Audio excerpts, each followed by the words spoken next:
This is Moby Grape by Moby Grape. Let's talk records. It is September 1966 in San Francisco. Skip Spence, newly ousted from Jefferson Airplane, and former band manager Matthew Katz, who was also booted, envisioned a new kind of band in San Francisco's buzzing music scene. Katz encouraged Spence to form an ensemble where every member would contribute equally to songwriting, vocals, and instrumentation. They quickly began recruiting. Bassist Bob Mosley, who had been in a band called The Vegetables, guitarist Jerry Miller, and drummer Don Stevenson, both from The Frantics, a Seattle band Mosley had recently joined as bass player and vocalist, and guitarist Peter Lewis, formerly of the Cornells and son of actress Loretta Young. Spence moved from drums to rhythm guitar, setting up a multi-layered lineup. The band signed a controlling deal with Katz, who, after paying for expenses, pressured them into a deal that stripped them of ownership rights to their name and future earnings. Despite this setback, Moby Grape's three-guitar setup, which they called crosstalk,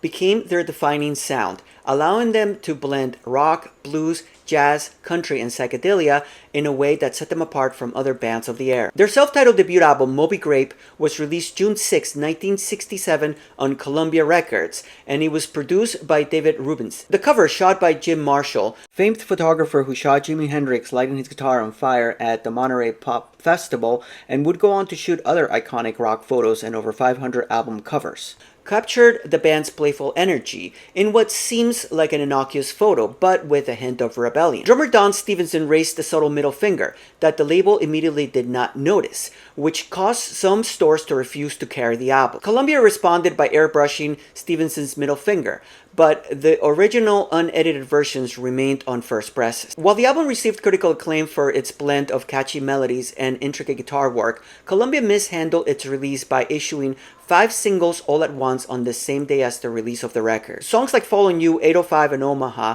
flooded the market, confusing radio stations and undercutting the album's commercial impact. Only Omaha and Hey Grandma charted, and the album peaked at number 24 despite its strong reviews. The band faced serious struggles after their debut, including legal issues, rising internal tensions, and mental health challenges for both Spence and Mosley, who were later diagnosed with schizophrenia. These factors, combined with shifts in the music industry, led to the band's eventual dissolution. Despite their brief run, Moby Grape's legacy has endured. After 3 decades of legal battles, they finally won the rights to their name and their music in 2006, making them briefly reform. Their debut album, now considered a cult classic, bridged rock and roll with diverse genres and helped shape the San Francisco sound. It has been called one of the best albums of all time. Rolling Stone magazine honored it as one of the 500 greatest albums of all time, ranking it number 121 in 2003 and number 124 on its 2012 revisited list. If you're a record collector like me, Moby Grape by Moby Grape is a must-have